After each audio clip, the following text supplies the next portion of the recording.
Pulivendula MLA Jaganmohan Reddy హుటాహుటిన ఉద్రిక్త పరిస్థితుల నేపథ్యంలో పాకిస్తాన్కి ప్రత్యేక విమానంలో బయలుదేరుతున్నట్టుగా తెలుస్తా ఉంది. అసలు జరిగినటువంటి పరిణామాల నేపథ్యంలో జగన్ ఏంది, పాకిస్తాన్ పోవటం ఏందనేటువంటి అనుమానాలు మీకు ఉండొచ్చు.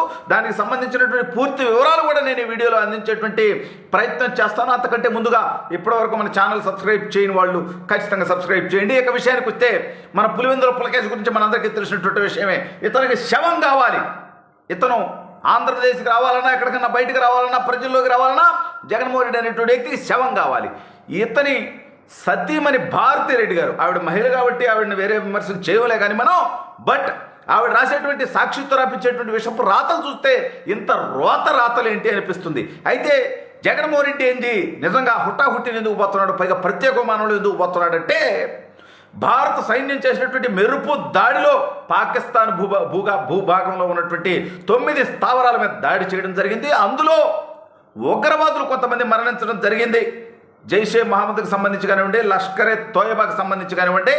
అయితే ఈ అంశంలో జగన్మోహన్ రెడ్డికి అంటే పూర్తి సమాచారంతో పోడి జగన్మోహన్ రెడ్డి అనేటువంటి పోరంబోకు. అంటే మీరు కూడా వీడియో మొత్తం చూస్తే క్లారిటీ వస్తుంది.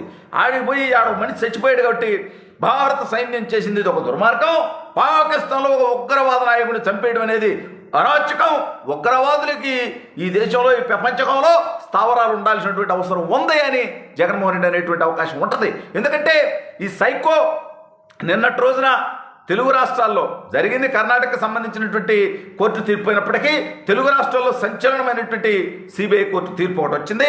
గాలి జనార్దన్ రెడ్డి అనేటువంటి జగన్మోహన్ రెడ్డికి సోదర సమానుడు, అత్యంత సన్నిహితుడు సంబంధించి అతను గనుల దోపిడీకి సంబంధించి కోర్టు తీర్పిచ్చింది. ఏమన్నాయంటే గాలి జనార్దన్ రెడ్డికి 7 సంవత్సరాల శిక్ష విధించింది. దాంతోపాటు వీడి రాజగోపాలని గనుల శాఖ అధికారికి ప్రభుత్వాధికారిగా ఉండి తప్పుడు పని చేసినందుకు ఆ 7కి ప్లస్ 4 వేసి 11 జగన్మోహన్ రెడ్డికి ఇష్టమైనటువంటి అంకె 2 తెలుగు రాష్ట్రాల్లో అది ఇప్పుడు చాలా ఫేమస్ అంకె 11 అనేది చాలా ఫేమస్. ఆ నెంబర్ 11 సంవత్సరాలు జైలు శిక్ష చేయడం జరిగింది. అయితే ఇవన్నీ వదిలేసి హక్కుపక్షి భారతిరెడ్డి గారి పేపర్ ఏదైతే ఉందో హక్కుపక్షి సాక్షి, ఆ సాక్షి రాసిందంటే ఓఎంసీ కేసులో సబితా ఇంద్రారెడ్డికి రిలాక్సేషన్, ఆవిడ నిందితురాలు కాదు, ఆవిడే తప్పు చేయలేదు అని చెప్పి తీర్పిచ్చింది. అదేవిధంగా ఐఏఎస్ కృపానందం కూడా ఏ తప్పు చేయలేదు, ఈ కేసుతో సంబంధం లేదని చెప్పి వాళ్ళని రిలీజ్ చేయడం జరిగింది ఆ కేసు నుంచి అని చెప్పి. ఏందండి ఇదే, నిన్న అంతమందికి శిక్ష పడితే వాళ్ళ విషయాన్ని గాలికి వదిలేసి గాలి జనార్దన్ రెడ్డికి శిక్ష పడితే అతను జగన్మోహన్ రెడ్డి సన్నిహితుడైతే సరే, ఇప్పుడు ఏదైతే ఓఎంసీ ఉందో, ఏదైతే ఆ గనుల్లో దోపిడీ ఏదైతే ఉందో, ఇదంతా గాలి జనార్దన్ రెడ్డి ఎలా చేయగలిగాడు, ఎవడాండతో చేయగలిగాడు, ఎవడు సపోర్ట్ చేస్తే చేయగలిగాడు, ఎవడు ప్రభుత్వంలో చేయగలిగాడు? జగన్మోహన్ రెడ్డి తండ్రి రాజశేఖర రెడ్డి సహకారంతో ఈ అవినీతి పనులన్నీ చేయగలిగాడు. మరి అసలు వాస్తవంగా రాజశేఖర రెడ్డి బతుకుంటే, చాలామంది వాళ్ళు రాజశేఖర రెడ్డి చనిపోయిన తర్వాత ఆయన ఏదో పెద్ద పీకాడు పొడిచాడు అంటున్నారు, కానీ బతికుంటే జీవితాంతం జైల్లో గడపాల్సినటువంటి తప్పుడు పనులు చేశాడు, చేపించాడు. తన కొడుకు కోసం అన్నిటికీ సహకరించాడు. సరే, అందులో అతని పాత్ర కూడా ఉందనుకోండి. సరే, తన కొడుకు ఆల్రెడీ ఇప్పుడు గాలి జనార్దన్ రెడ్డి ఒక సిబిఐ కేసులోనే 7 సంవత్సరాలు జైలు శిక్ష పెడితే, జగన్మోహన్ రెడ్డి అనేటువంటి వాడికి 11 సిబిఐ కేసులు ఉన్నాయి, 8 ఈడీ కేసులు ఉన్నాయి.